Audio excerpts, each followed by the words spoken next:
Bonjour à toutes et à tous. Bonjour, bonjour. Bienvenue à cette dernière conférence de l'année sur les concours Access Sésame, en tout cas de l'année scolaire. Je vais attendre que chacun d'entre vous puisse se connecter. Donc, on va débuter tout de suite. Donc, ravi de vous revoir avant de vous souhaiter bonnes vacances. Donc, je me présente, je m'appelle Johan, je suis le directeur de Prépa Campus. J'ai été jury d'admission à l'ESSEC et enseignant de stratégie à l'Université Paris-Dauphine et aujourd'hui, je vais vous parler des concours Accès et Sésame. On va faire un tour d'horizon qui est assez complet et on va commencer d'ailleurs par le début, c'est-à-dire que quelles sont vos options quand vous êtes en terminale et vous souhaitez faire des études de management? Vous avez plusieurs options qui s'offrent à vous. La première option, c'est de faire une école de commerce. Pour faire une école de commerce, encore une fois, vous avez deux grandes possibilités. Soit vous faites une école de commerce post-bac, et donc, c'est là où les concours Access et Sésame vont intervenir. Soit vous passez par les classes préparatoires, vous faites 2 ans de prépa ou 3 ans de prépa si vous redoublez, et ensuite vous rentrez dans une des écoles qui vous a accepté. Déjà, on va faire un petit arrêt pour comprendre quel est l'intérêt de faire une école post-bac et quel est l'intérêt de faire une classe préparatoire. Quand vous faites une classe préparatoire, vous allez faire du coup 2 ans de prépa et si vous cubez, du coup, ça fera 3 ans, où vous allez travailler dans un rythme hyper intensif et où vous aurez la possibilité d'intégrer les meilleures écoles de commerce de France.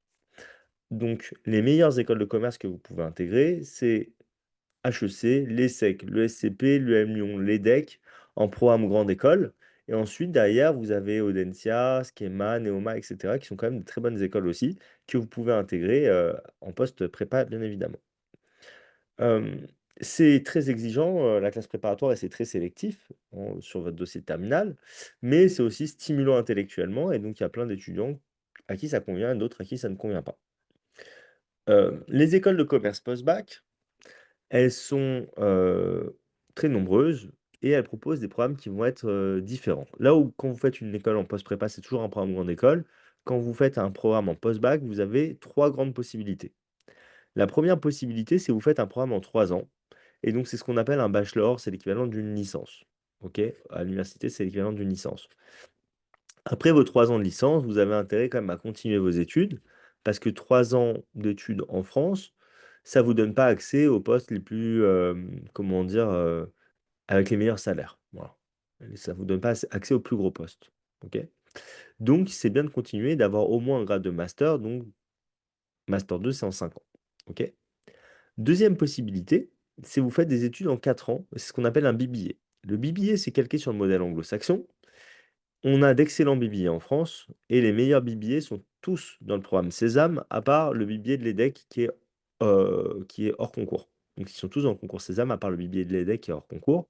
Donc là où pour les bachelors en 3 ans, vous n'avez pas d'excellents bachelors en France. OK?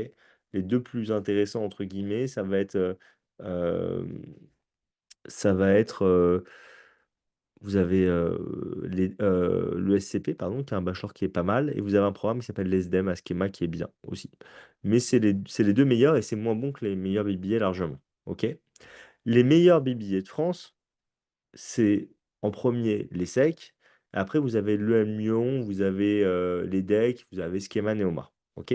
Donc c'est des programmes en 4 ans, c'est pas des programmes grande école et donc quand vous faites un programme en 4 ans, si vous voulez rester vivre en France et rester travailler en France, vous pouvez compléter en faisant une 5e année, par exemple un master 2 ou un master spécialisé en école, que vous pouvez trouver assez quand je dis facilement, c'est pas du tout difficile à trouver parce que vous sortez de formations prestigieuses et donc ça complète votre dossier pour avoir un bac+5. Donc après un bac+4 et un BBA, vous avez uniquement le grade de licence, plus vous avez les crédits pour une 4e année. La 4e année en France, le master 1, c'est pas un diplôme. OK? Avant, c'était la maîtrise, maintenant c'est devenu master 1, master 2. Le master 1 n'est pas un diplôme. Donc pour bien avoir votre master 2, il faut bien rajouter une année après votre BBA pour avoir le grade de master 2. Ou alors, vous pouvez faire une dernière année à l'étranger, étant donné que vous êtes calqué sur le modèle anglo-saxon, vous allez avoir beaucoup de possibilités. Et la dernière possibilité que vous avez, c'est de faire un programme en 5 ans type programme grande école. Heu et donc le meilleur programme grande école que vous puissiez faire en post-bac. Attendez juste, j'entends qu'il y a du son chez quelqu'un. Je vais, désactiver le micro de tout le monde. Voilà, pardon. Et donc du coup, Vous pouvez faire un programme grande école en 5 ans. Le meilleur programme en grande école en 5 ans en post-bac, c'est celui de l'IESEG, qui est accessible via le concours Accès.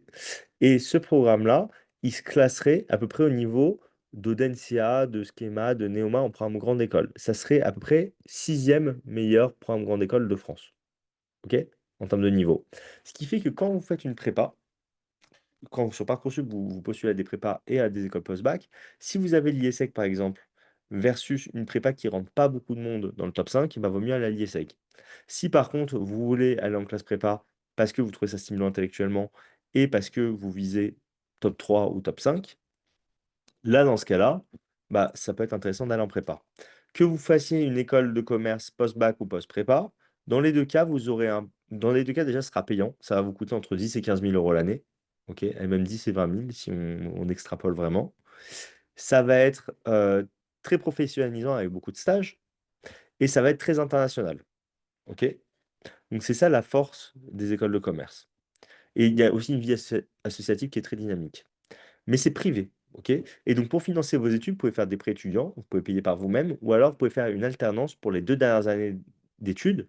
Dans la plupart des écoles, dans la grande majorité des écoles, vous pouvez faire une alternance pendant 2 ans, et ça paye vos 2 dernières années d'études. Ok? Donc vous payez que les 3 premières ou que les 2 premières si vous faites un BBA. Ensuite, du coup, vous avez la possibilité de faire un parcours universitaire. Les parcours universitaires, ça dure 5 ans si vous allez jusqu'au master. C'est beaucoup moins international et il y a beaucoup moins de périodes de stage, mais ça a le mérite d'être gratuit. Alors, attendez, il y a quelqu'un qui a réactivé son son. Je le désactive, attendez. Euh, Voilà. Et donc, du coup, l'université, ça a quand même le mérite d'être gratuit. Et quand vous êtes à l'université, en fait, si vous avez un très très bon parcours à l'université, vous pouvez aller vers des diplômes qui sont vraiment très prestigieux, des très très bons masters. Donc, ça peut être vraiment, vous pouvez faire des très beaux parcours universitaires. Euh, La différence entre les écoles aussi et l'université, c'est qu'à l'université, vous allez dans des amphis, donc en beaucoup plus grands groupes, là où en école, vous serez plutôt en classe de 30. Dans la manière d'enseigner aussi, c'est très différent. Il y a beaucoup de cours, comment dire,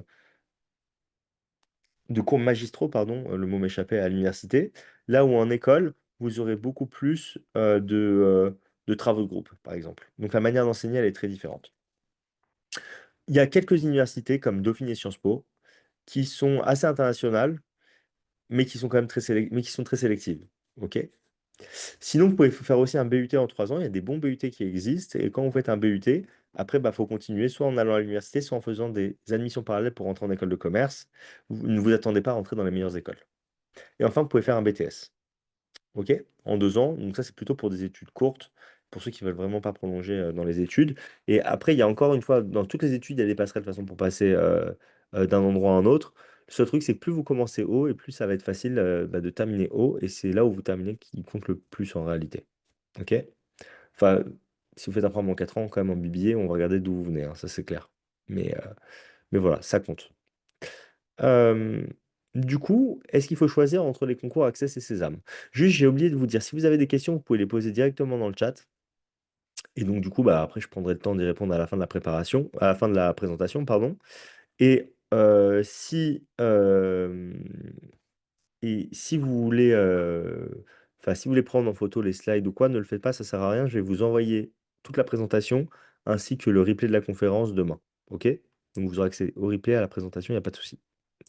Du coup, est-ce qu'il faut choisir entre les concours Access Sésame? Déjà, je vais vous présenter rapidement les deux concours. Et ensuite, on va voir bah, quelles sont les écoles intéressantes et quelles sont les écoles peut-être un peu moins intéressantes. Au concours Access, vous avez trois écoles, l'IESEG, l'ESCA, l'ESDES. Et au concours Access, on propose que des programmes en 5 ans, des programmes grande école. OK? Vous allez avoir des épreuves écrites qui vont avoir lieu mi-avril pour Access et Sésame. Et les épreuves écrites pour le concours Access, c'est anglais, synthèse de documents, raisonnement logique et mathématiques. C'est difficile de faire le concours Access quand vous ne faites pas maths complémentaires en terminale. Euh, donc, Prépa Campus, on prépare des étudiants évidemment au concours. Euh, Moi, je prends des étudiants de STMG et qui ont arrêté les mathématiques que s'ils s'inscrivent très tôt dans l'année. Donc, s'ils font des cours, on propose des cours hebdomadaires entre novembre et avril. On a un très gros suivi. C'est moi le prof de maths. Donc, je sais que je peux prendre des profils que j'ai choisis hein, d'ailleurs pour en STMG ou en terminale générale, mais sans maths complémentaires ou sans spé maths. je peux les faire rentrer à l'IESEG, à l'ESCA, à l'ESDES, je sais, mais il me faut du temps. Parce que je vais devoir beaucoup travailler avec eux et je vais devoir aussi leur faire parfois, même en dehors des cours gratuits, hein, d'une heure, où je vais reprendre les bases avec eux qui peuvent leur manquer. Et tous les ans, on rentre avec Prépa Campus des SCMG à l'IESEG, à l'ESCA et à l'ESDES. Enfin, surtout à l'IESEG et à l'ESCA d'ailleurs, parce que c'est les deux écoles qu'on va viser le plus. Au concours Sésame, on a 16 écoles et 19 programmes. Donc beaucoup plus d'écoles, mais en fait, ce qu'il faut voir, c'est que à l'IESEG et l'ESCA, qui sont les vraies deux écoles intéressantes du concours accès, les deux écoles les plus intéressantes, il y a 1100 places par école, à peu près. Donc ça fait 2200 places pour deux écoles. Au concours Sésame, vous avez en moyenne 350 places à peu près par école. Donc vous avez 16 écoles, mais en fait, l'IESEG et l'ESCA, ça vaut l'équivalent de 3 écoles du concours Sésame. Sur les 16 écoles du concours Sésame, vous en avez 5-6 d'intéressantes, et le reste, c'est moins bien. OK? Donc, le but quand vous passez le concours Sésame, c'est pas d'avoir une école parce que vous en aurez une, c'est d'avoir la meilleure école possible. La meilleure école du concours Sésame, c'est le Bibier de l'ESSEC. C'est au moins aussi bien que l'IESEG. Au moins. OK? Donc, ça a beau être un programme en 4 ans, c'est mieux que quasiment tous les programmes en 5 ans qui existent en post-bac. OK? Et c'est un programme qui est d'un très très bon niveau, qui est très, enfin, qui est vraiment bon. Vous avez aussi le Bibier de l'EM Lyon qui est très bon. Vous avez les programmes de Néoma, de Schema qui sont intéressants. Vous avez le programme Grande École de l'EM Normandie. Et pour les sportifs de haut niveau, le MLV, c'est pas mal aussi. Mais sinon, c'est pas l'école que je recommande en priorité pour ceux qui ne sont pas sportifs de haut niveau d'ailleurs. Ok, et vous avez donc deux types de programmes au concours Sésame, des programmes en 4 ans et des programmes en 5 ans. Et donc, vous avez 6 épreuves écrites, les langues, l'analyse documentaire, enjeux contemporains, maths, français, compétences digitales. On va revenir en détail sur les épreuves. Ok. Avant de faire un focus sur les épreuves, on va se concentrer sur les écoles et programmes. Je vous avais dit qu'on allait en parler un petit peu. Sachez que le premier, c'est le classement du Figaro de l'année dernière. Le deuxième, le classement des BBA de l'étudiant de l'année dernière. OK? Il y a 2 ans, pardon, le classement. Il n'est pas à jour, le classement des BBA, je suis en train de voir. C'est pas grave.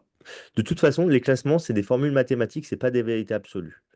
En fait, d'une année sur l'autre, les classements peuvent beaucoup varier, mais le niveau des écoles, il va pas changer tant que ça. Donc, je vais essayer. Là, je vous affichais les classements. J'ai pas mis. Enfin, comment dire? Vous voyez que des écoles d'accès et Sésame à part les DEC en BBA. Mais c'est pas comment dire? J'ai pas fait un filtre, hein, c'est vraiment les meilleures écoles. OK? Et si vous allez plus loin dans le déroulement du classement, vous aurez que du Sésame hein, derrière. OK? Euh, du coup, ce que je voulais vous dire, pardon, c'est que en programme grande école, le meilleur, c'est l'IESEG, il n'y a aucun débat. Ensuite, en 2 et 3, à peu près à un niveau qui est assez similaire, au coude à coude, il y a l'ESCA et l'EM Normandie. Parfois, c'est l'EM Normandie devant l'ESCA, parfois l'ESCA devant l'EM Normandie. Et en 4, derrière ces deux écoles-là, il y a le MLV. OK? Donc c'est ça le vrai classement. Pour les BBA, en 1, il y a l'ESSEC, c'est incontestable. En 2, il ne faut pas se fier au classement que vous voyez là, parce que la vérité, c'est que les deux meilleurs BBA après l'ESSEC, c'est l'EDEC et le M Lyon, dans l'ordre que vous voulez. OK? Et ensuite, vous avez Schema et Neoma, au même niveau. OK? Donc, faites attention avec les classements, c'est pas une vérité absolue. D'une année sur l'autre, ça varie énormément. Et alors que le niveau des écoles bouge pas trop. Et en fait, ce qu'il faut regarder plutôt, c'est le niveau des étudiants qui vont dans les différentes écoles.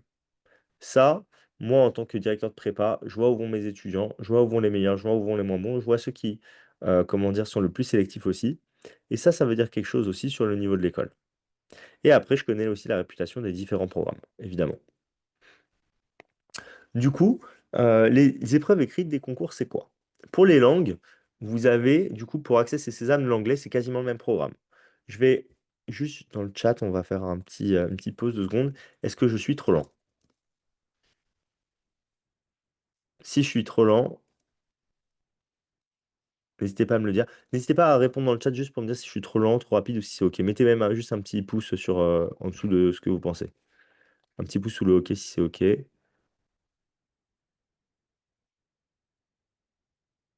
OK, bon, je vois.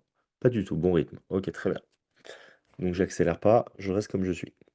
Ma présentation, elle va durer à peu près 40 minutes, hein, et après je prendrai le temps de répondre aux questions, il n'y a aucun souci.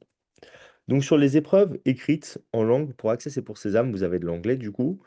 Le format entre Access et Sésame est différent. Pour Access, vous avez 50 questions avec 4 propositions en vrai ou faux. Donc là, je vous ai mis une seule question, c'est la ABCD, c'est une question, et pour A, il faut dire si c'est vrai ou faux, pour B, si c'est vrai ou faux, etc. Vous en avez 50 comme ça, c'est énorme.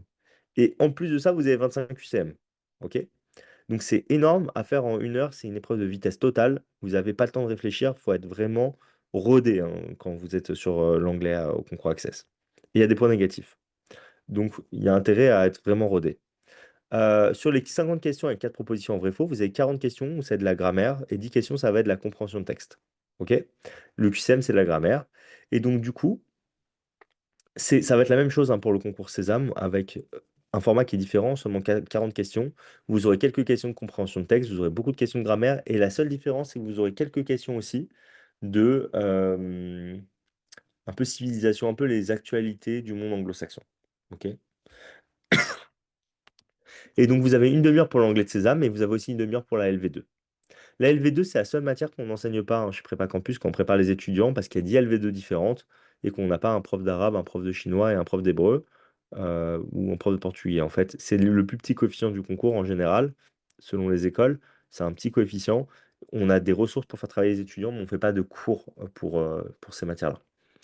Euh, et donc au concours Sésame, c'est un QCM, ABCD, il faut choisir la bonne réponse. Vous allez avoir comme type de questions des questions sur, du coup, la compréhension de texte, les verbes irréguliers, concordance des temps, mots de liaison, euh, écriture pluriel, même de nombre de couleurs, par exemple.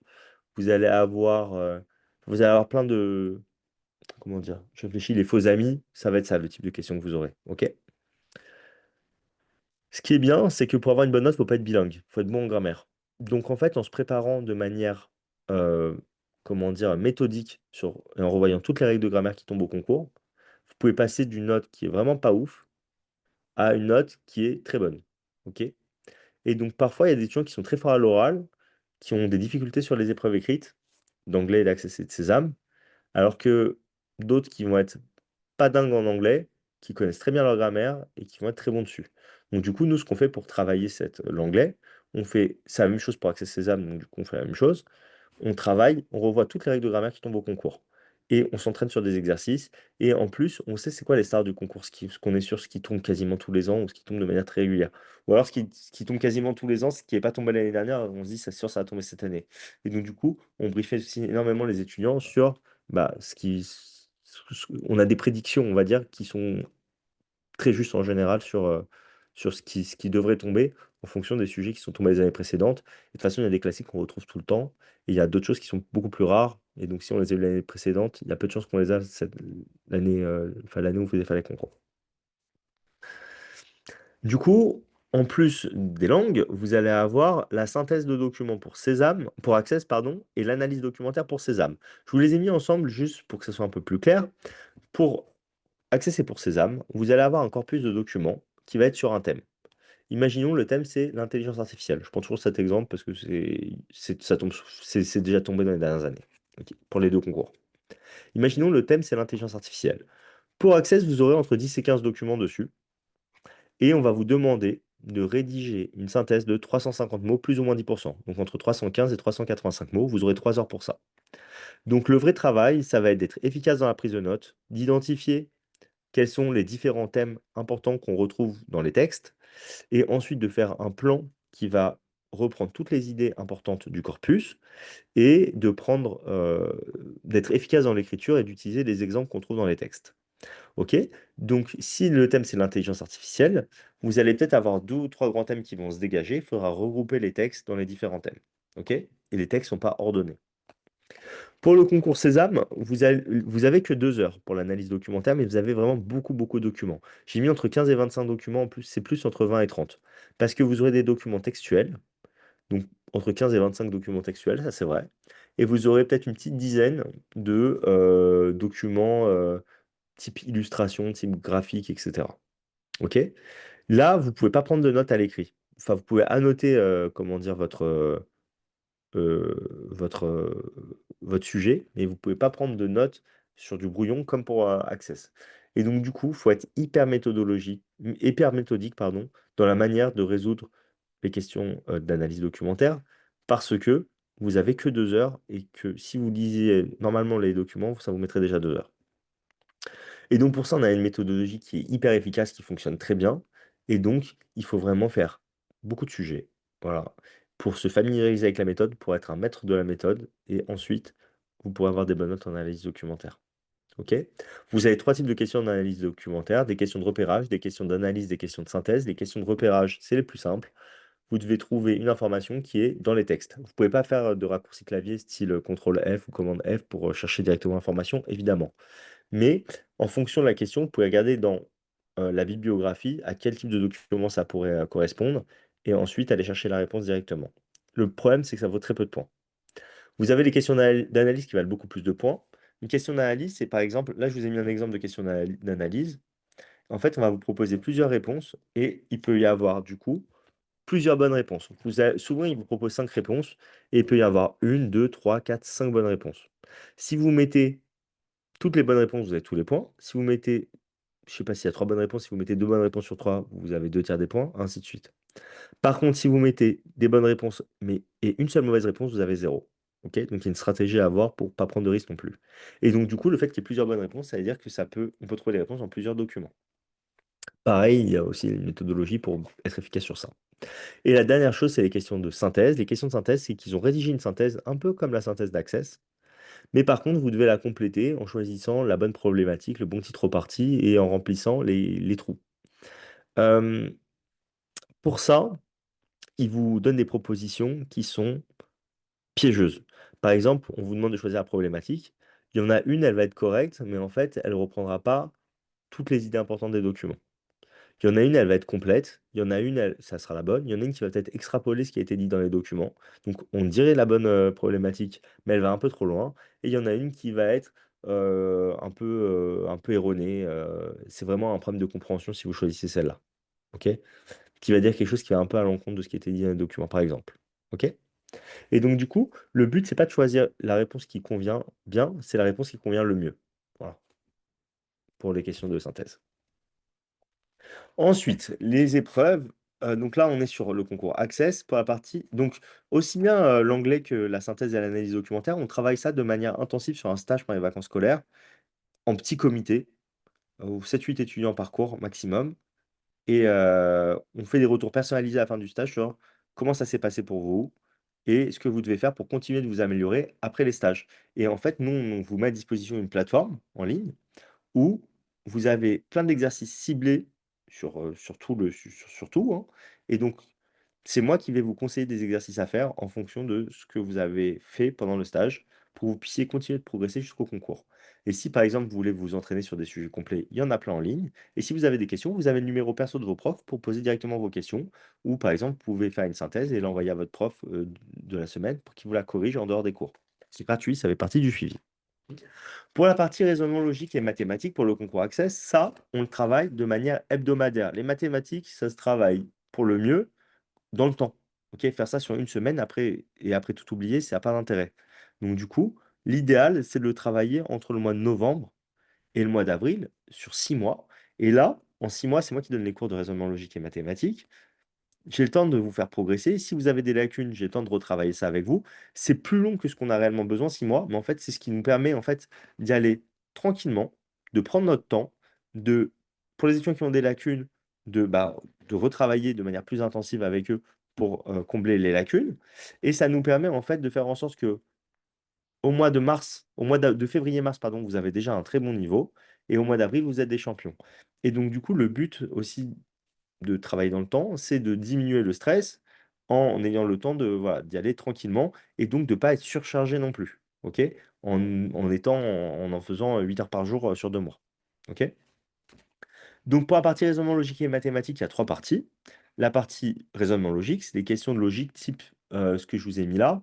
Donc, pour ça, vous allez utiliser des outils mathématiques de terminal, mais aussi des outils hors programme qui vous permettront de résoudre facilement des problèmes, beaucoup plus facilement des problèmes. Là, je vous ai mis un exemple de question, je vous enverrai les slides de toute façon, vous pourrez lire chez vous demain. Euh, Si vous le faites avec vos connaissances de terminal, vous pouvez, c'est juste ça vous mettra 25 minutes. Et vous aurez sûrement des erreurs. Peut-être 25, j'exagère, mais entre 15 et 20 minutes. OK? Et vous aurez sûrement des erreurs, c'est un gros bourbier. Si vous faites un diagramme de veine, chose qui n'est pas au programme du lycée, alors là, en 5-6 minutes, c'est fait. Et donc, du coup, moi, je vous apprends à faire un diagramme de veine. Je vais vous apprendre à faire des logigrammes pour résoudre des problèmes. Je vais vous apprendre à mettre en équation des problèmes qui sont des casse-têtes. C'est le genre de choses qu'on travaille dans la partie raisonnement logique. En mathématiques, ça va être des questions qui vont vraiment être liées au programme de terminale de maths complémentaires. C'est le même programme, sauf qu'il n'y a pas les suites. Et comme c'est un vrai-faux, en fait, il n'y a pas de rédaction, mais par contre, il y a beaucoup des calculs qui sont beaucoup plus compliqués qu'au lycée. Donc, avec les étudiants qui ont des difficultés, je revois les bases aussi en dehors des cours et je prends le temps de bien revoir les bases. Mais sinon, je mets le paquet aussi, on met le paquet sur cette partie-là, qui est assez difficile, mais qui vous aidera énormément pour le lycée. Euh, et comme je vous l'ai dit, hein, il y a des STMG qui font pas ça au lycée qui arrivent à le faire. Et je vous expliquerai, je pourrais vous expliquer pour comment d'ailleurs après si vous voulez. Et enfin, vous avez une dernière partie, la partie problème. Vous allez avoir 5 questions. Pareil, c'est bien d'avoir des bonnes notions en mathématiques pour ces questions-là, mathématiques de lycée. Et en fait, on va aussi vous présenter des notions qui ne sont pas au programme de terminale. On va vous expliquer comment utiliser ces notions et vous allez devoir les utiliser sur le moment. C'est-à-dire que pour préparer un problème, le but, c'est pas de deviner ce qui va tomber, mais c'est de s'entraîner au fait de utiliser des outils qu'on ne connaît pas. Et donc, moi, pour préparer des étudiants à cette partie-là, je leur fais travailler exactement sur le même type d'exercice en les mettant, en fait, devant des problèmes où on va leur présenter des notions, on va leur montrer comment utiliser ces notions, et après on va leur demander d'utiliser, hein, les outils qu'on leur a présentés et de les interpréter. Voilà. Ça peut être des outils de mathématiques, de finance, d'économie, hein. OK?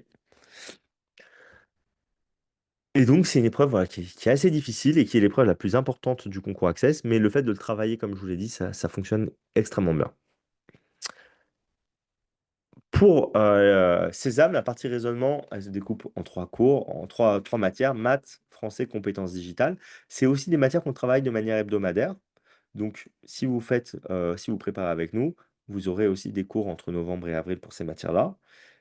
En maths, c'est pas le même programme que pour Access, hein, rien à voir même. C'est du programme qui va jusqu'à la seconde et c'est des petits problèmes casse-tête à résoudre en 2 minutes. OK? En français, 40 questions à faire en 30 minutes. Les questions de français, ça va être, de la grammaire, de l'orthographe, concordance des temps,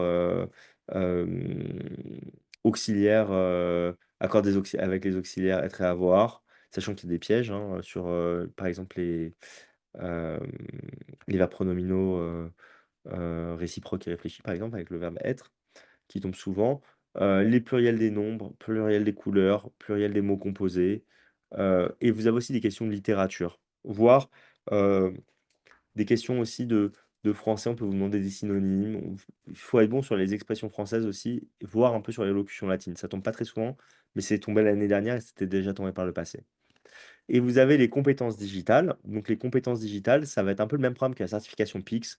En gros, vous allez avoir beaucoup d'algorithmes, compréhension des bases de données, sécurité de votre environnement numérique, heu, les règles, de comment dire? De bonne conduite, numérique, fonctionnement d'un ordinateur, et avec les différents composants du hardware. Donc c'est un peu les gros trucs et aussi pardon, savoir, faire des formules notamment sur, les tableurs, savoir utiliser les outils de traitement de texte et cetera. Et donc, je vous ai mis un exemple de question. Ça, c'est un exemple pour le concours Sésame de questions de maths, typiquement. Fatih va à l'école, elle y va en bus. La vitesse moyenne à l'aller, c'est de 25 km/h. Au retour, c'est de 100 km/h. Quelle est sa vitesse moyenne sur le trajet aller-retour? La plupart des étudiants, ils font 100 plus 25 divisé par 2, 62,5 km/h. C'est faux. En fait, ce qu'il faut faire, typiquement, c'est que si le trajet, par exemple, il fait 100 km, à l'aller, vous faites du 25 km/h, vous allez mettre 4 heures. Au retour, vous allez mettre 1 heure. Donc, entre l'aller et le retour, vous aurez fait 100 km à l'aller, 100 au retour, donc 200 km en tout. En 4 heures plus 1 heure, en 5 heures, 200 divisé par 5, vous faites du 40 km/h. C'est normal que la moyenne soit inférieure la vitesse moyenne soit inférieure à la moyenne des vitesses, parce que vous allez passer plus de temps à 25 km/h que de temps à 100 km/h. Si vous faisiez 1 heure, vous ferez 25 km à l'aller, 100 au retour, ça ne marcherait pas. Mais là, ça ferait une vitesse de 62,5. Bah, comme vous faites la même distance à l'aller et au retour, vous allez plus longtemps à 25 km/h, donc ça diminue votre vitesse moyenne. C'est le genre de technique qu'on voit pendant les cours.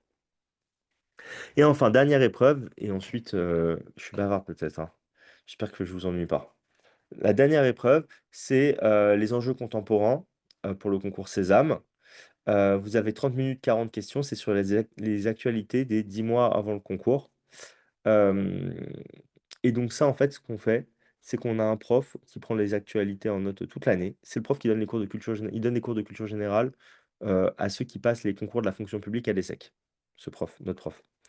Et, euh, et c'est un cours qui est passionnant, que les étudiants, ils adorent. C'est 8 séances d'1h30 qu'on fait entre janvier et mars, qui sont les week-ends. Et on revoit toutes les actualités. On arrive à prédire entre 75, 70 et 80% des questions tous les ans. On est plutôt sur du 80% l'année dernière. Ok. Il y a toujours des choses qu'on ne peut pas prédire parce que l'actualité, c'est trop vague. Et parfois, ils posent des questions qui sont complètement farfelues qu'on ne peut pas deviner. Par exemple, il y a 2 ans, ou il y a 3 ans, ou il y a 4 ans, je ne sais plus, ils avaient demandé quelle est la profondeur de la piscine la plus profonde de France. Honnêtement, on ne l'avait pas vu. Ok. Mais pour les quelques questions qu'on n'a pas vues, il y a une grande majorité des questions qu'on a vues. Sur 40, il y en a au moins 30 en général. Une bonne trentaine. Et donc, du coup, on arrive à être vraiment performant sur ces épreuves-là. OK. Au concours Access, ça vient plutôt pour pour les épreuves orales, donc j'insiste pas trop. Mais c'est utile aussi. Du coup, on a vu les écoles, on a vu les épreuves. Maintenant, on va voir comment on peut se préparer au concours. Donc, comment on peut se préparer seul déjà au concours? Alors, avec l'application Concours Sésame, quand vous vous inscrivez au concours Sésame, à partir d'octobre, vous pouvez avoir accès à une application. Vous payez 100 euros et quand vous vous inscrivez, en fait, on vous rembourse les 100 euros. Donc voilà, c'est comme si c'était gratuit. Vous avez les annales qui sont corrigées sur l'application. C'est très utile pour s'entraîner. Le seul truc, c'est qu'il n'y a pas un pool de questions qui est très important. Donc du coup, vous allez assez vite tourner en rond sur les questions. Mais moi, je trouve que l'application, elle est bien faite et elle est utile et ça vous aidera forcément dans vos révisions. Euh, pour les enjeux contemporains, ça sert à rien parce que c'est que des questions des années précédentes, du coup. Mais ils ont changé le format, en fait, du concours il n'y a pas très longtemps, notamment pour les maths, pour le français, pour les compétences digitales. Et donc, du coup, il y a très peu de contenu pour ces matières-là. Pour l'analyse documentaire, c'est très bien, moi, je trouve. Enfin, en tout cas, il y a beaucoup de sujets. Après, il n'y a pas vraiment de correction très détaillée, mais... Enfin, il y a la correction détaillée, mais il n'y a pas la méthodologie. Mais c'est bien pour s'entraîner, je trouve. Et pour l'anglais, il y a des QCM aussi. Vous pouvez bien vous entraîner sur les QCM. Pareil pour la LV2. Pour le site Access, vous avez des annales qui sont téléchargeables en ligne. Vous pouvez les télécharger dès maintenant pour voir à quoi ça ressemble. Vous n'avez pas des corrections détaillées. Si vous les faites maintenant, mais vous pouvez essayer, vous allez trouver ça extrêmement dur. C'est normal. C'est pour ça qu'on se prépare au concours Accès. C'est pour que ça devienne facile. Donc au début, c'est très dur. Donc moi, ce que je vous conseille, c'est de travailler sur les annales quand vous êtes bien avancé dans votre préparation. C'est bien d'en regarder une avant de commencer à se préparer pour revoir quel est le chemin à parcourir. Mais, faut pas, comment dire, faut pas stresser de se dire c'est trop dur. Parce qu'en fait, avec une préparation entre novembre et avril, vous arriverez à le faire. Vous avez des livres avec lesquels vous pouvez vous entraîner. Franchement, ils sont pas à jour les livres. Le plus connu, moi je trouve le mieux, c'est le Grand Manuel du concours Sésame, Grand Manuel du concours Access. Il y a aussi la Bible qui est encore moins bien, je trouve. C'est pas à jour sur les contenus, sincèrement. Par contre, la partie cours, elle peut être utile dans certaines matières. Ça peut vous aider sur la partie cours. Mais sinon, franchement, c'est pas nécessaire. Heu, enfin, ça vous fait des exercices en plus, mais c'est pas hyper à jour. Donc du coup, en fait, par exemple, pour le grand manuel du concours Sésame, ils utilisent les exercices aussi du Tage-Mage, qui est un autre test qu'on passe en bac+3, bac+4. Ils les adaptent vite fait, mais moi qui prépare aux 2 concours et c'est depuis 10 ans, à l'époque, je les utilisais les grands manuels, quand je commençais et en fait, je voyais que c'était les mêmes exos, sauf qu'en fait, c'était adapté au Tage-Mage, mais pas au concours Sésame et même maintenant, il y a plein d'exos obsolètes, mais bon, c'est pas grave. OK? Et sinon, il y a des annales corrigées aussi avec des corrections plus détaillées que ce qu'ils vous donnent et ça peut être utile. Mais vous avez un ou 2 sujets, quoi. Vous pouvez suivre des comptes Insta aussi pour vous entraîner. BBC Learning English, c'est top pour progresser en anglais. Vous allez apprendre plein de petites choses qui vous serviront du coup pour le concours. Pour les actualités, Hugo Décrypte, c'est très bien, franchement, si vous pouvez voir régulièrement Hugo Décrypte. Sinon, il y a le podcast aussi L'Heure du Monde qui est très bien fait et qui peut vous être utile. Pour la partie raisonnement, sur Prépa Campus, sur l'Insta de Prépa Campus, il y a pas mal de choses. Ça fait longtemps que je pose plus d'exercices, mais je vais en refaire, je pense, bientôt. Enfin, l'année prochaine, j'en referai et il y a quand même pas mal de choses et sur le site de Prépa Campus, à partir de la rentrée, probablement septembre-octobre, il y aura plein d'exercices en ligne et des annales corrigées avec des corrections détaillées, des corrections vidéo et cetera. Ça va être une mine d'or. OK? Le site de Prépa Campus et sur Aide Acad donc là, je suis en train de travailler à fond dessus et je suis en train aussi de faire des ressources où enfin avec mon équipe, hein, évidemment, où on va faire des fiches sur toutes les écoles et donc ça, ce sera très utile pour la partie orale pour savoir et même pour se repérer, pour voir parmi les écoles, pour comprendre quelle école propose quoi, et cetera. Donc ça va être vraiment génial. C'est notre travail un peu de l'été. Sinon, il y a Ed Academy pour les maths, c'est plutôt une chaîne YouTube. Il y a des choses qui pourront vous servir pour le concours. Il y a plein de choses aussi qui sont hors sujet, hein, par rapport au concours, mais c'est très bien fait et je trouve que le prof d'Ed Academy, il est très bien. Voilà. Heu, c'est un peu la concurrence, mais j'aime bien. Voilà, donc enfin, on n'est pas concurrent sur les concours vraiment, mais en vrai, c'est bien. Quand les gens, ils font des choses bien, faut le dire, c'est vraiment bien. Voilà. Pas Insta, YouTube. Et donc du coup, pour les étudiants de la prépa, quand ils veulent se préparer seuls, on en fait, nous, on a une plateforme avec plein d'exercices, enfin, on a des vidéos de cours qui sont préenregistrées. On a le replay de tous les cours, donc si les étudiants, ils ratent des cours, ils peuvent les revoir en replay sur notre plateforme. On a des exercices corrigés avec des corrections PDF, des corrections vidéo. En fait, ce qui est bien avec les exercices corrigés qu'on a, c'est qu'on a des exercices par thème et on a des sujets complets aussi. Donc par exemple, si vous êtes pas bon en géométrie, ben, on a un cours de géométrie qui est enregistré. On a 3 ou 4 fiches 3 fiches, disons, d'exercices de géométrie pour Access ou pour Sésame d'ailleurs, puisqu'il y a de la géométrie dans les 2, même si c'est pas le même programme. Disons, on a 3 fiches de géométrie avec 10 questions à chaque fois pour Sésame, donc une trentaine de questions de géométrie qui reprennent vraiment en long, en large et en travers tout ce qui peut tomber et avec une correction PDF et une correction vidéo. On a des fiches de révision aussi dans les différentes matières et on a des sujets complets. Donc une fois que vous êtes prêt sur, les différents thèmes, vous pouvez vous entraîner sur des sujets complets qui sont corrigés évidemment, heu heu on a des sujets complets par thème, mais on a aussi des sujets complets, type anal. OK? Donc voilà tout le contenu que vous pouvez retrouver sur notre plateforme, mais ça, c'est réservé à nos étudiants.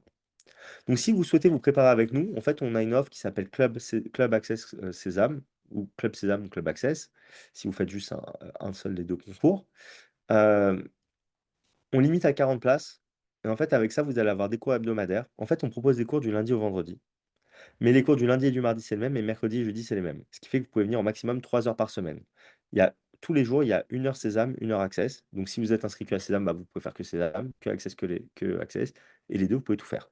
Donc au maximum, vous pouvez faire 6 heures par semaine, mais pour faire tout le programme, en fait, il faut venir que 1 heure par semaine. Donc si vous venez 1 heure par semaine à Sésame, 1 heure par semaine à Access, vous faites tout le programme. Donc si vous venez par exemple tous les lundis à Access Sésame, vous faites tout le programme. Par contre, si vous venez par exemple aussi le mercredi, bah, déjà vous ferez 2 fois le programme dans l'année et les cours la partie cours sera la même le lundi et le mercredi, mais par contre les exercices sont complètement différents. Et aussi, on fait pas le programme dans le même ordre. Donc, par exemple, imaginons que pour Sésame, on commence par les maths le lundi, on va commencer peut-être par le français le mercredi et par les compétences digitales le vendredi. Et ensuite, une fois qu'on aura fini les maths le lundi, on fera le français et ainsi de suite. OK? C'est pareil pour le concours Access. Si on commence par la géométrie en novembre le lundi, bah, on refera la géométrie peut-être en janvier le mercredi et peut-être en mars le vendredi. Ce qui fait que le fait de venir 2 fois dans la semaine, par exemple, ça vous permet, bah, d'avoir un rappel du cours, de vous entraîner sur des nouveaux exercices et en fait, le fait de faire 2 fois le programme, ça fait que vous avez pas vraiment besoin ou beaucoup moins besoin de vous entraîner seul en dehors des cours. Donc ça peut être un très bon plan aussi pour vous et nous, on propose 5 cours dans la semaine aussi pour pas qu'il y ait trop d'étudiants dans les cours hebdo. En moyenne, on a 20 étudiants par cours et on limite le nombre de places. Il y a d'autres places qui seront ouvertes plus tard, mais plus chères pour ces cours hebdo. Donc c'est un peu la primauté aux premiers inscrits, le Club Access Sésame. Mais on limitera, il y aura en termes d'inscrits, on limite, vraiment. Après, on ferme les inscriptions juste sur ces offres-là et on propose d'autres offres, mais honnêtement, la meilleure offre qu'on propose dans l'année, c'est l'offre Club Accès Sésame. C'est la plus économique et c'est la plus efficace parce qu'on travaille dans le temps, en fait et c'est la plus économique parce qu'on fait ça parce que c'est juste pour les early birds, en fait, les premiers arrivés, premiers servis. Tous les étudiants du Club Accès Sésame, c'est moi qui les suis personnellement, donc quand vous avez des questions sur les concours, les écoles, les cours de maths, ça va être avec moi directement. Pour les autres matières, ce sera avec vos autres profs, évidemment. Après chaque période de stage intensif, si vous faites vos stages intensifs d'anglais, d'analyse documentaire ou d'anglais de synthèse, si vous faites Access, pardon, je vous envoie un débriefing complet, évidemment, et je vous propose de prendre rendez-vous téléphonique avec moi. C'est admissible ou remboursé. Si vous mettez au moins si vous mettez 3 écoles pour Access, vous êtes pris nulle part, on vous rembourse. Pour Sésame, il faut mettre 5 écoles, vous pouvez mettre les 5 meilleures. Si vous êtes admissible nulle part, on vous rembourse tout. On a remboursé personne, hein, l'année dernière parce que ça s'est très, très bien passé. Et à ça, donc en plus, il y a le module enjeux contemporain, comme je vous l'ai dit, entre janvier et mars. La charge de travail, quand vous faites un concours, dans l'année, ça va être à peu près 2 heures par semaine. Disons 2 heures et demie par semaine. Si vous faites les 2 concours, ça va être plutôt 4 heures par semaine, la charge de travail. Ça se fait complètement de préparer les 2 concours. Si vous êtes en STMG ou si vous avez arrêté, si vous faites pas maths complémentaires ou vous avez arrêté les maths et que vous préparez le concours Accès, je vous demanderai de venir en cours 3 fois par semaine. OK? Il y a pas de souci. Moi, je ferai même en plus avec vous, je prendrai du temps, je vais passer des heures avec vous, en plus gratuitement, en individuel à vous réexpliquer les choses sur lesquelles vous avez des lacunes. Mais moi, ce que je veux en retour, c'est que vous fassiez tous les efforts nécessaires pour réussir. et vous aurez toutes vos chances. Si je vous enfin, comment dire? Pour s'inscrire, de toute façon, c'est par téléphone, vous devez m'appeler et donc je vous poserai des questions avant de vous dire OK. Mais en tout cas, si je vous prends, c'est que vous aurez toutes vos chances. Il faut commencer dès novembre, bien évidemment et heu et après je vous suis, jusqu'à la réussite des concours, il y a pas de souci. Et donc ce que disent nos étudiants de nous, on a plus de 130 avis, presque 140 je crois et on a 5 sur 5 de moyenne sur Google. Vous pouvez voir, là je vous ai mis c'était les avis de l'année dernière parce que j'ai fait la slide de l'année dernière, je l'ai pas refaite cette année, celle-ci. Regardez, tapez juste prépa campus sur Google, regardez tous les avis et vous allez comprendre. OK? C'est un truc dont je suis vachement fier donc je vous dis de le faire. Du coup, j'ai fini avec ma présentation. Si vous avez des questions, c'est maintenant que je vais y répondre et on commence tout de suite avec la première question de Sandrine. Est-ce que les cours sont en présentiel? En fait, pendant les cours hebdomadaires, c'est à distance pour tout le monde parce qu'on ne va pas faire déplacer les gens 3 fois dans la semaine. Les stages intensifs, vous avez la possibilité de les faire soit en présentiel à Paris, soit à distance. 2 tiers des étudiants qu'on a sont à distance, à peu près, 60 des étudiants font leur stage à distance, voilà, au moins. OK. On a des aussi bons résultats à distance qu'en présentiel. De toute façon, tout est fait pour le présentiel, pour le distanciel, pardon. Et donc du coup, par exemple, je vous donne un exemple pour les cours hebdo qu'on fait. Donc quand on donne un cours, imaginons pour un cours de maths que je fais, il va y avoir à peu près 15-20 minutes en fait de, de cours, en fait, où je vais expliquer toutes les notions de cours qui vont être au programme, par exemple, pour un cours de géométrie, je vais expliquer toutes les notions de géométrie qu'il faut connaître pour le concours. Les étudiants, ils vont avoir des petites applications à faire et ils vont devoir m'envoyer les réponses, dans le chat et donc du coup, je vais les interroger pour répondre pour corriger les applications de cours. Évidemment, je rajouterai des éléments à chaque fois et sur, le concours, et sur, pardon, les 40 minutes restantes, on va faire des exercices avec des corrections. Les étudiants tous les exercices sont chronométrés et les étudiants m'envoient leurs réponses et ils participent à la correction de manière active. C'est moi qui les interroge pour la correction. Donc en gros, sur un cours, il y a au moins on dit entre 10 et 15 étudiants qui vont parler dans le cours. OK? Donc vous êtes 20 par cours, c'est-à-dire que vous parlez au minimum à un cours sur 2. OK? Vous allez vous allez corriger un exercice au minimum à un cours sur 2. Hem Et ça fonctionne extrêmement bien. On utilise les réactions, on utilise toute la puissance de Zoom, en fait, pour pouvoir faire les cours. Moi-même, j'ai une tablette graphique pour pouvoir écrire sur le tableau blanc, pour que ça fasse un cours comme si, j'étais en face d'étudiants. Est-ce que les stages intensifs sont inclus dans le forfait? Oui, les stages intensifs sont inclus dans le forfait. Il y a tout, en fait, dans le forfait. Les cours hebdo, les stages intensifs, les enjeux contemporains. À quelle heure ont lieu les cours? Bah, les cours, on les fait le soir. Donc, par exemple, je vais donner les horaires de l'année dernière, mais ça va être les mêmes, je pense, cette année. Le lundi et le jeudi, c'était 18 à 19, Sésame, 19h15, 20h15, accès. Le mardi et le mercredi, c'était le contraire. 18-19 accès, 19h15, 20h15 Sésame. Et le vendredi, c'était 17h30, 18h30 Access. Et 18h45, 19h45 Sésame. Si vous ratez des cours, il n'y a pas de problème. Il y a le replay qui est mis sur la plateforme 24 à 48 heures après le cours, avec tout ce qu'il faut. Les stages se font donc à Noël et février. Les stages, en fait, vous pouvez les faire soit à Noël, soit en février, soit les deux. Je m'explique. Imaginons vous préparez les deux concours Access Sésame. Vous avez 3 modules de stage à placer, l'anglais, l'analyse documentaire, la synthèse. On ne fait pas les stages pendant les vacances de la Toussaint, on le faisait avant, mais en fait, c'est trop tôt et les étudiants, ils oublient. Donc, du coup, ils me prenaient des modules de stage supplémentaires qui payaient hein, pour faire des révisions. C'était intéressant pour la prépa, mais c'était pas le top pour les étudiants. Donc, on a arrêté de faire ça depuis plusieurs années.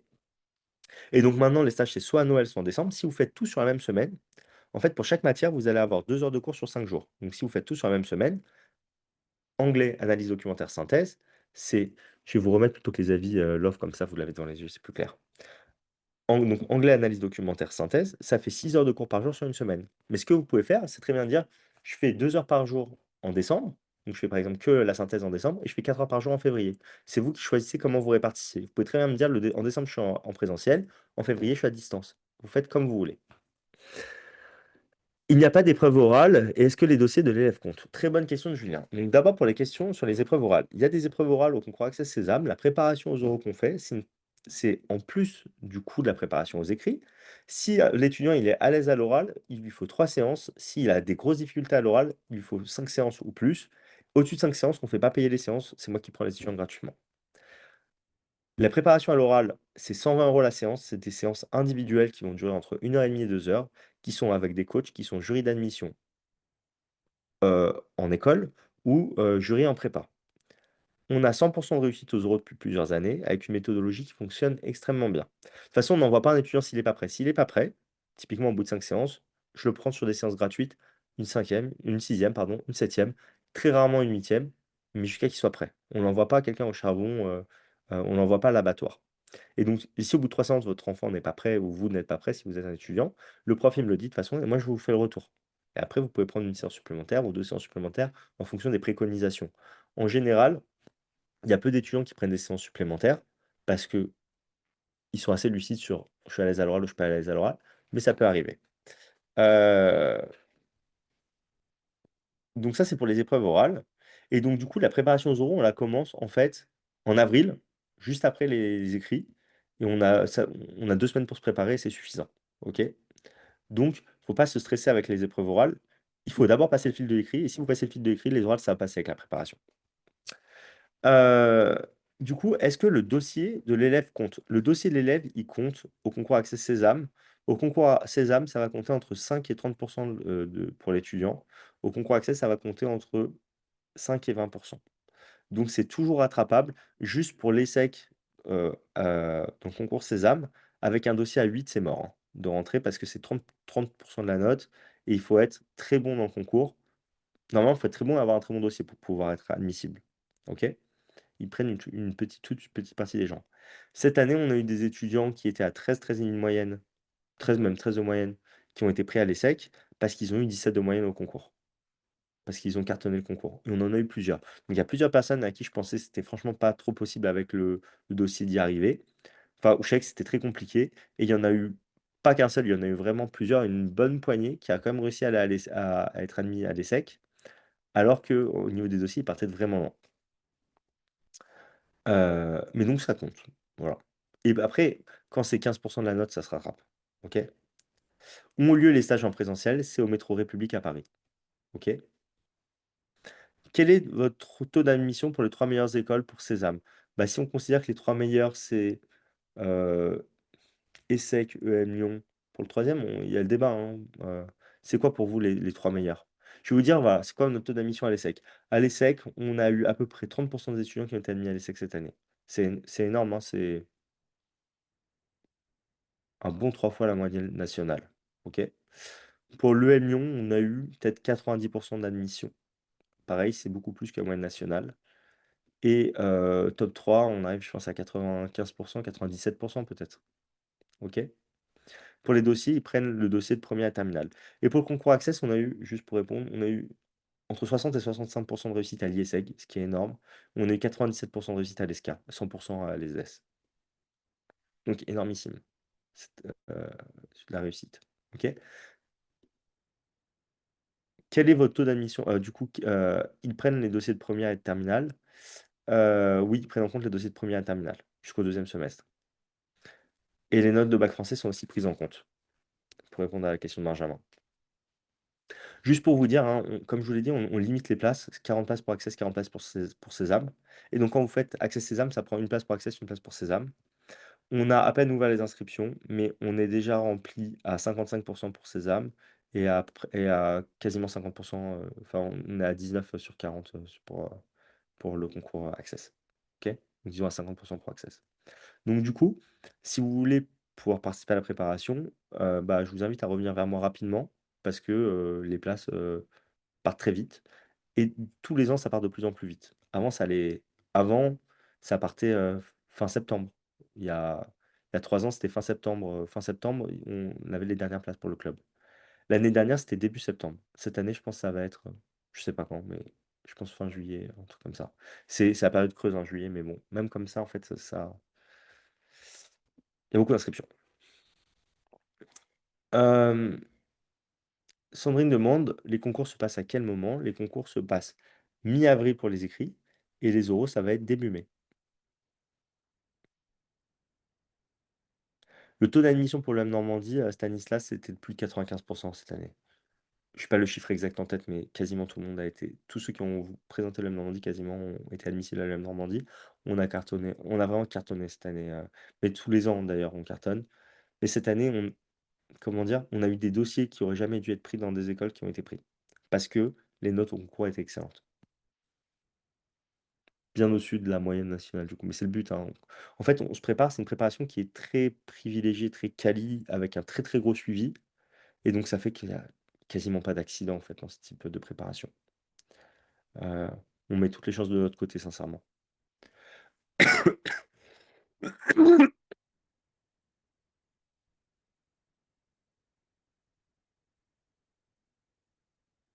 Est-ce que vous avez d'autres questions?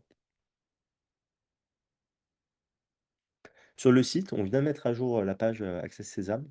On l'a mise aujourd'hui à jour et vous avez le nombre de places dans toutes les écoles qui sont indiquées sur notre site.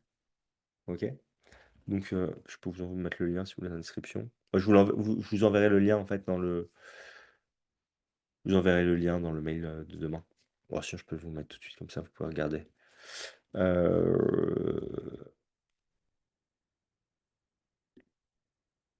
Attendez, je vais vérifier.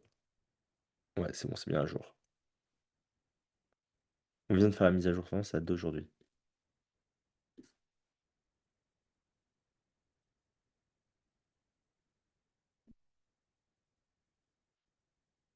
Est-ce que vous avez d'autres questions? Alors, si on veut s'inscrire, est-ce qu'il faut nous contacter par mail ou par téléphone? En fait, vous pouvez m'envoyer un SMS, c'est le plus simple, mais sinon par mail, ça marche aussi. Et ensuite, on va convenir d'un rendez-vous téléphonique, rapidement, quoi, pour, pouvoir en discuter. Et après, je vous expliquerai, enfin, je vous poserai quand même pas mal de questions sur le profil, et cetera. Non pas que je sélectionne vraiment sur le profil, mais je veux être sûr que les étudiants, ils aient des attentes qui soient en adéquation avec ce qu'ils peuvent avoir, et je veux être sûr que vous ayez bien compris le programme, qu'il y ait pas de malentendus, quoi, et que vous soyez bien motivés. Et ensuite, si c'est bon, bah, let's go après. Je vous explique comment on fait pour s'inscrire. Mais donc la procédure, c'est de me contacter par mail ou par téléphone et de fixer un rendez-vous téléphonique. Par SMS, c'est parfait. OK? Et donc si vous me contactez, je sais pas, ce soir ou demain, on prend un rendez-vous téléphonique pour demain ou après-demain, hein, ça va vite.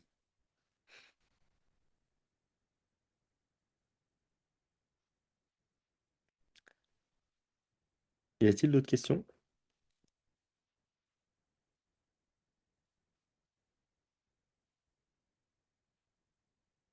Bah, écoutez, c'était un plaisir, hein, de vous avoir. Vous avez de la chance, vous êtes en petit comité pour cette présentation. C'est la présentation de juillet. Et donc du coup, bah, ça nous permet, voilà, de bien échanger. Et bah, je vous souhaite une bonne soirée. Et n'hésitez pas d'ailleurs, si vous avez des questions sur les concours, les écoles, et cetera. Je sais que tout le monde ne peut pas se payer une prépa. Les informations, elles sont dures à trouver. N'hésitez pas à m'appeler, même si vous n'avez pas l'intention de vous inscrire, posez-moi vos questions, je prends 15 minutes de mon temps, je vous réponds. Je le fais avec très grand plaisir. C'est aussi mon rôle un peu, comment dire? Enfin, de partager un petit peu, voilà, ce que je sais sur les écoles, les concours, et cetera. Et je suis quand même assez expert de ces sujets-là. Et donc, ne vous stressez pas de vous dire: «Bon, de toute façon, je ne peux pas pouvoir prendre la prépa, c'est trop cher, et cetera». Posez vos questions et je le fais avec grand plaisir, ça me dérange pas. OK? Je suis disponible pour les étudiants, les parents, tout le temps. Il y a pas de souci. OK?